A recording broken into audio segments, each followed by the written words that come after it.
आई सबे भोजपुरिया समाज के पैर छू के प्रणाम। हम नवीन सिंह फौजी साथ में कोटि कोटि प्रणाम धन्यवाद देवे के चाहब हम राजेश सर के कि अपने सब तक हमके पहुंचौनी सुनौनी। आई सबे एगो होली के सैड सॉन्ग लिखनी है कि हमारा अपन लिखल गाना बा। एगो स्वागत प्रेमिका सुनाइए। एगो अपना प्रेमी से कैसे बिछड़ा तरी, ओ मेरा प्रेमी कैसे कहता। छछने लहिया जिया रहे पर सान हो,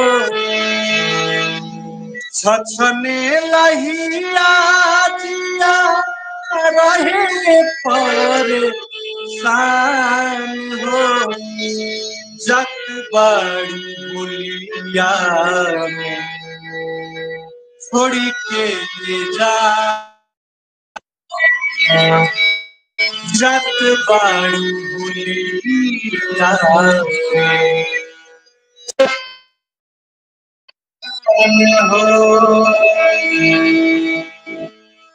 छोड़ के जईबू हमके मनवा हो जाई बागी, तोहरा बिना सोना हमर मन कैसे लागी।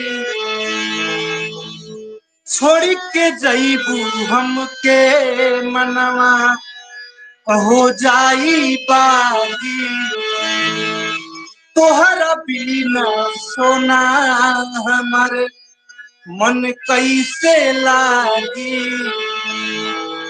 हमारा बुझाता केहू भरले बतान, जत बाड़ी मुलिया छोड़ के जा, जत बाड़ी मुलिया छोड़ के जान हो। सैया संग संग जईबू चढ़ के तू डोली में, रंगवा अबीर फीका कके जईबू होली में, चली जईबू सैया संगे चढ़ी के तू डोली में, रंगवा अबीर फीका कके जईबू होली में।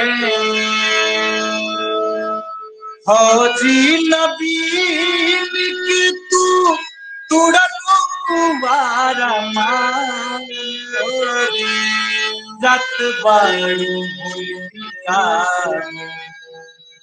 छोड़ के जान हो, जत बाड़ी मुलिया छोड़ के जान हो। बहुत सुंदर, बहुत सुंदर, बहुत बहुत जबरदस्त। सैल्यूट है आपको, सेना के जवान हैं आप, सैल्यूट है, बहुत सुंदर।